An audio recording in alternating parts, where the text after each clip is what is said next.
What's up, everyone? Welcome to another episode of 100 Yards Football Sports Talk Radio. I'm your host and producer, Logan Landers. Joining me here today to talk about the Auburn Tigers 2024 team preview is my main guy over at the Elite Sports Entertainment Network, a very bright-minded, does all of his research, and doesn't take any ish from anyone, Jay McMinn. Jay, how you doing, my brother? And let's talk Auburn. Let's talk about War Eagle today. How we doing?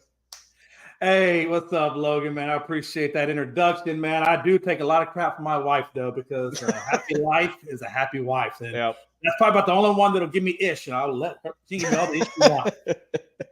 As long as I get fed every night and, things like that. I mean, just give me the basics. You're good to go. You're good to go. Well, what you like about Auburn, my friend? How are they going to shape up? Auburn. Okay, so here's the deal. This is Coach Hughes Freeze. God, how many seasons has he been with them now, Logan? I think it's got – I want to say it's like 5 or no, 3, I think it is, maybe. Yeah, I mean, when you look at, Hugh Freeze, like I said, he got signed in 2022. So, yeah, where he's coming into his third year. I thought about that. Yes, he hasn't really been there long. He's only been there a handful or a couple of years. But overall for his career, he's 80-54. So he is definitely above 500, which is great. They're 6-7 in his one season with Auburn. Here's the interesting thing about Auburn. They did lose the Music City Bowl last year to Maryland. If they have another losing season, that'll give them 3 straight losing seasons. Logan, the last time Auburn had 3 straight losing seasons was like the 1970s. Mm-hmm. It's been that long since they've had back-to-back losing seasons. So they're at a real pivotal point right now in this organization, honestly. They got 14 returning starters. They got 6 on offense, 6 on defense, with 2 on special teams. So they got, at least, a good portion of their starters coming back to build on.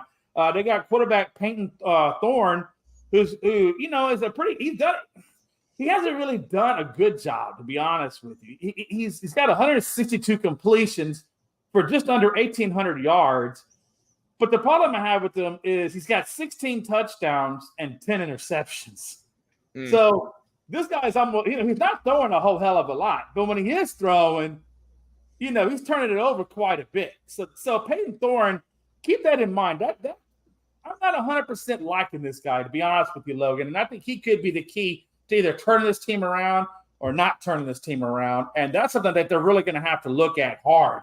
You got running back Josh Quest Hunter coming back. He's got 2,172 rushing yards, 17 touchdowns, and he's giving you about 6.2 yards a game. So they got a great run game over there. They added an Ole Miss assistant to the coaching as a coaching. They added an Ole Miss assistant to the coaching staff as on the offense, or I should say, I tell you what, my handwriting is terrible sometimes, Logan. Derek Nix, that's the name of the coordinator. Thank you. Good Lord, I tell you what, my handwriting is terrible. But anyway, Derek Nix, he had the 71st ranked offense last year. So we're not talking about, a great coordinator here. They brought in A&M wide receiver Cam Coleman. They also brought in A&M defensive coordinator DJ Durkin. So, they got some interesting coordinators that they brought in versus what they let go of last year. I don't really like them. A&M is a good school. I don't know if those are the kind of guys. The Coleman is fine. I don't know that I would have gone after Durkin, and I don't think I would have gone after Derek Nix, but that's neither here nor there. You look at their schedule, or excuse me, when you look at Durkin, though, who built a top 40 defense last year, I shouldn't say that I'm not impressed with him, because he does have a top 40 defense, and that is a good thing for Auburn. So I guess that is probably a bright spot on that team. When you look at their schedule, they got to play OU, UGA, Missouri, Kentucky, Texas A&M, and Bama.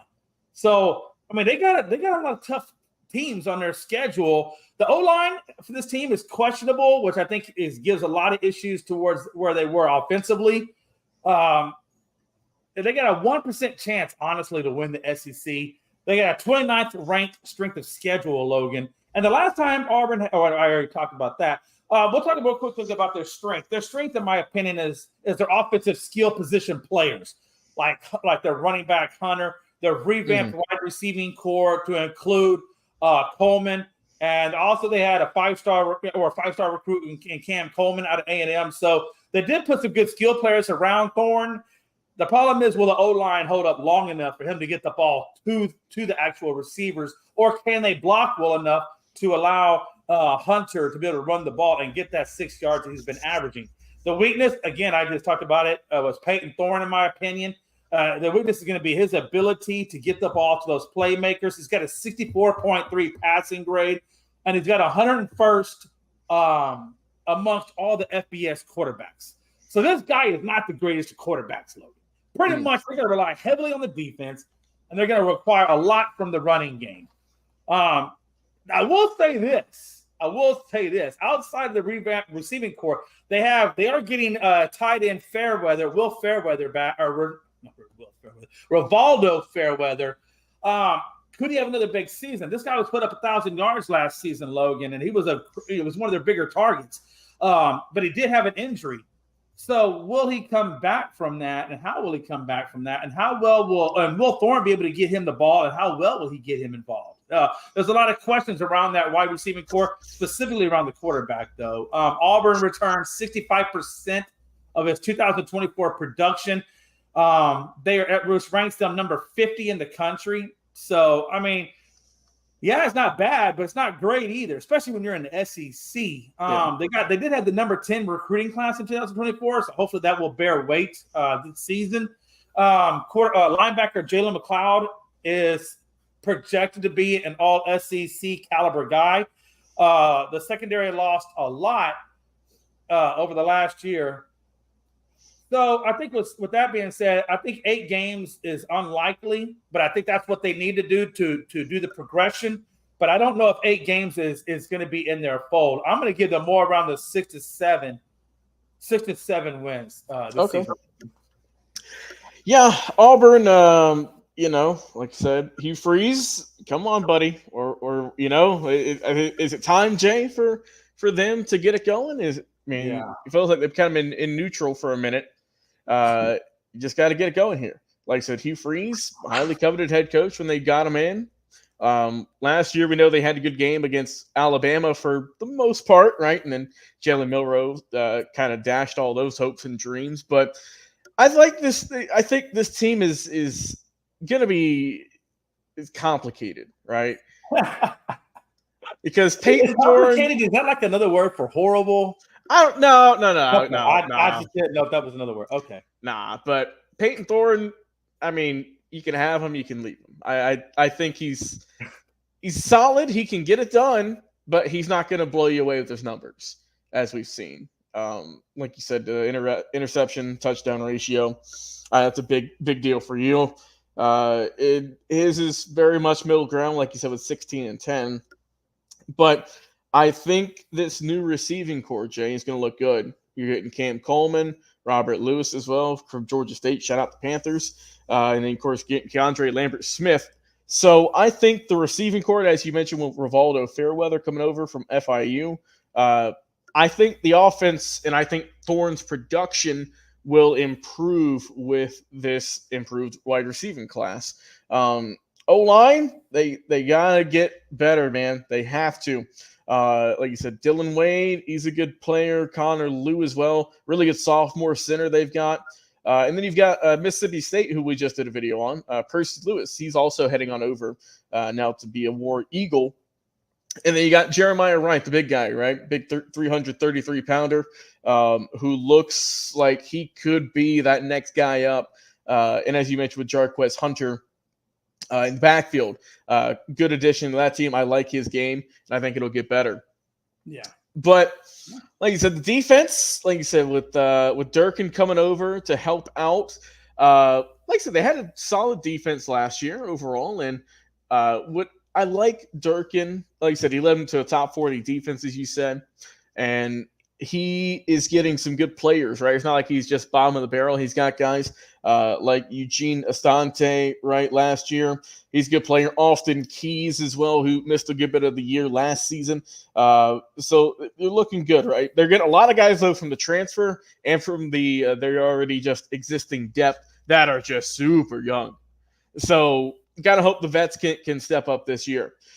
Secondary, what you gonna do, right? You said Nemia Pritchett and also DJ James. Both of them are not with the program, so they are gone and out of there. But look at Keontae Scott, who's hoping to step up.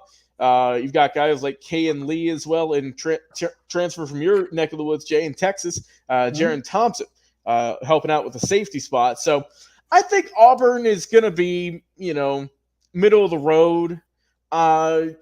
It's tough to say, but I don't think they're going to make a whole lot of noise. Like I said, there's always going to be the potential upsets, but I don't see them dominating and leading the way in the SEC.